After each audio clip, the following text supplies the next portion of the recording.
यद्यपि एक बड़े महत्व का तथ्य है। इसमें इस चौपाई में जो पहला शब्द कहा गया है वो शब्द कहा गया धीरज।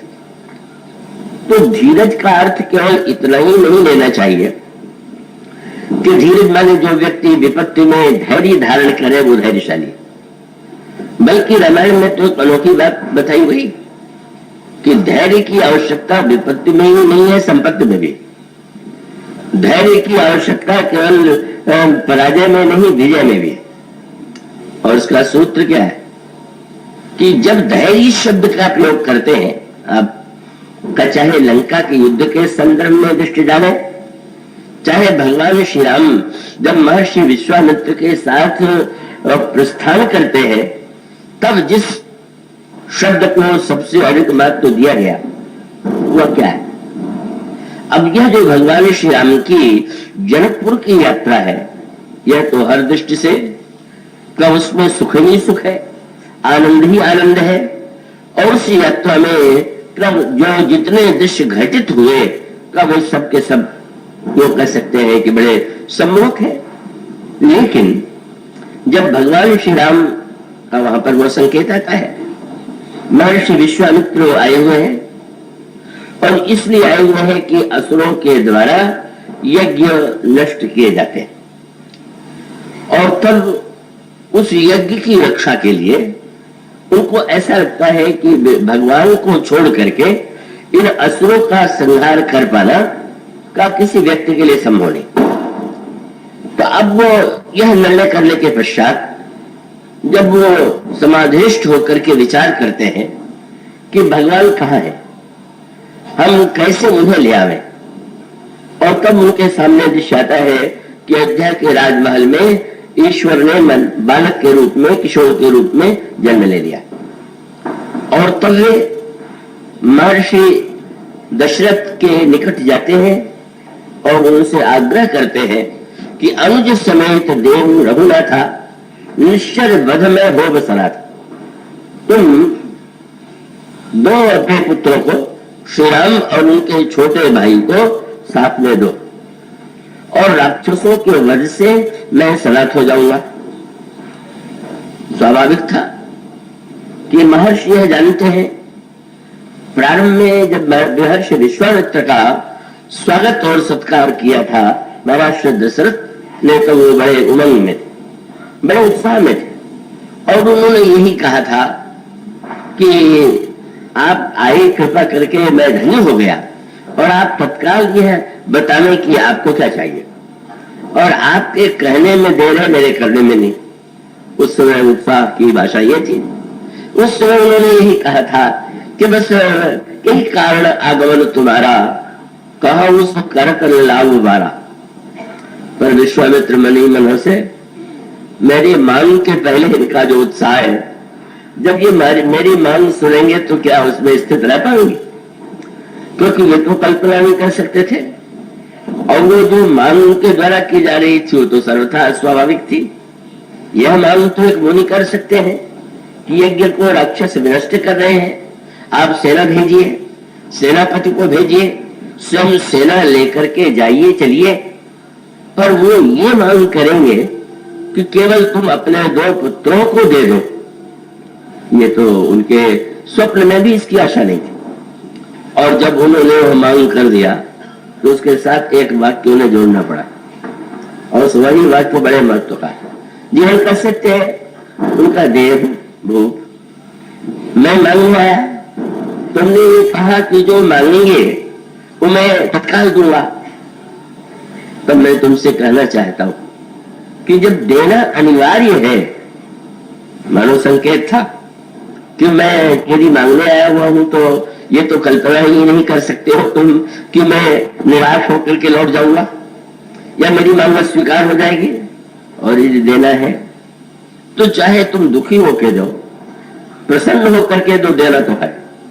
और तब उन्होंने कहा कि भला सोचो, यदि अनिवार्य ही है देना तो यह तो तुम्हारे ऊपर निर्भर है कि कुछ दुख और पीड़ित होकर के देते हो कि प्रसन्न मन से देते हो।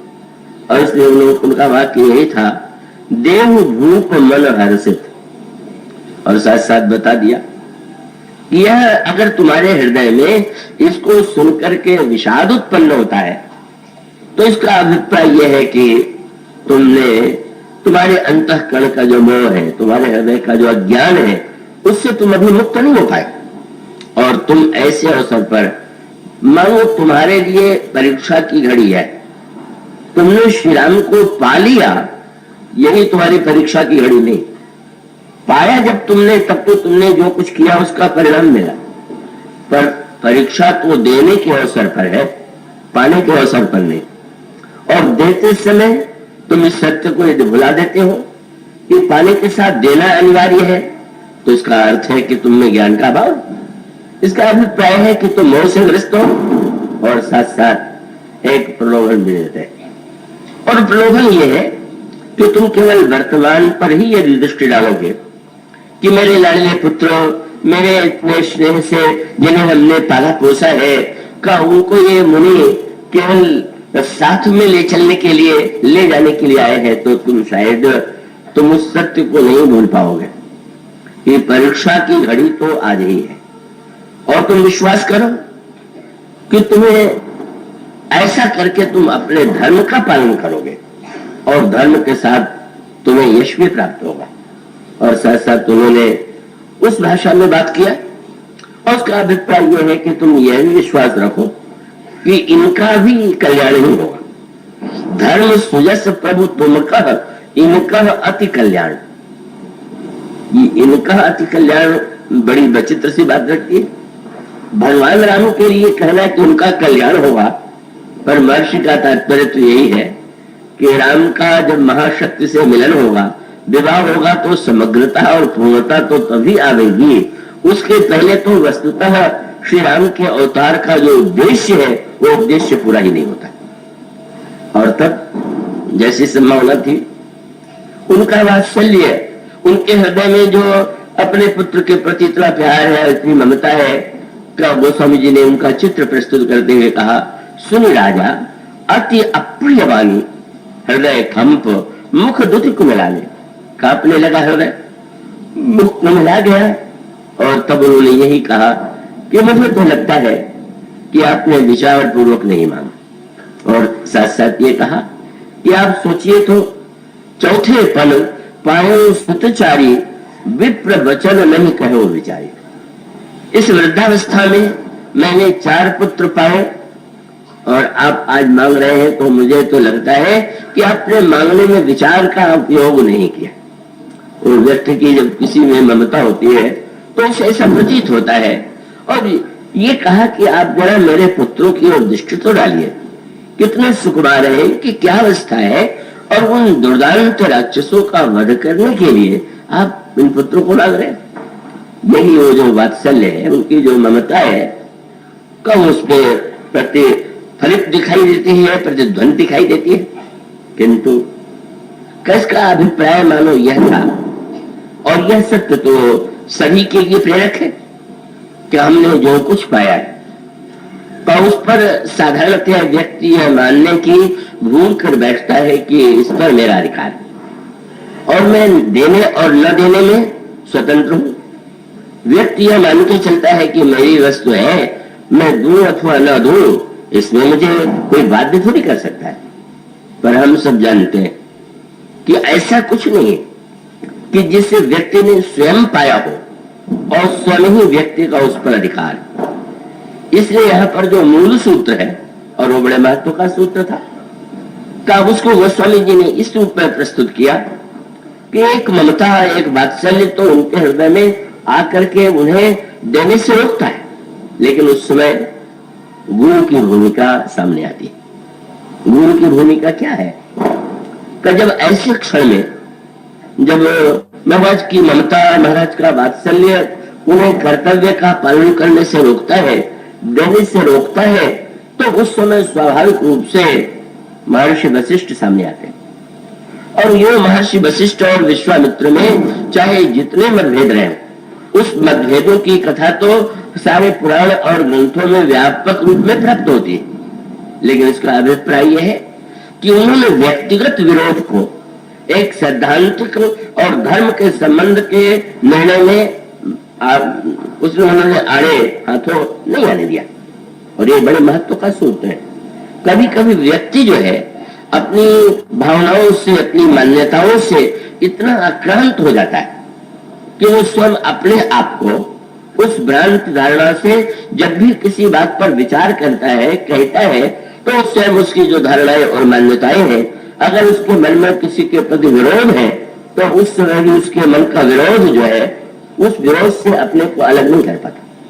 लेकिन जैसे एक न्यायाधीश से हम आशा करते हैं कि व्यक्तिगत रूप से उसके जीवन में चाहे जो समस्याएं हो, पर जब वो न्यायासन पर बैठता है तो उस समय उसका कर्तव्य है कि वो स्वयं अपने आप को व्यक्तिगत उस धारणाओं से मुक्त होकर के जो संविधान के अनुकूल, न्याय के अनुकूल सत्य हो, उसका प्रतिपादन करे।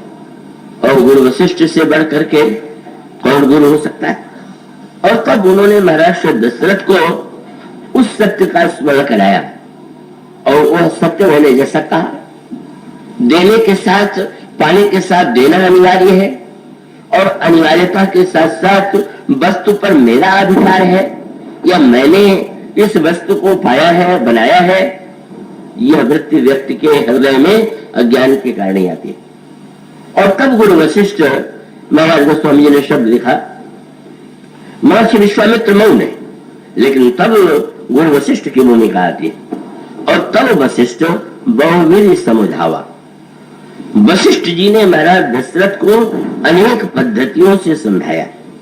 उसका अभिप्राय यह है कि जैसे कोई बादल आकाश में छा गए हो तो उस समय सूर्य का प्रकाश नहीं दिखाई देता, पर उस समय अगर वायु का एक प्रबल झोंका आवे और वो बादल को छिन्न भिन्न कर दे तो सूर्य का प्रकाश अपने आप दिखाई देने लगता है।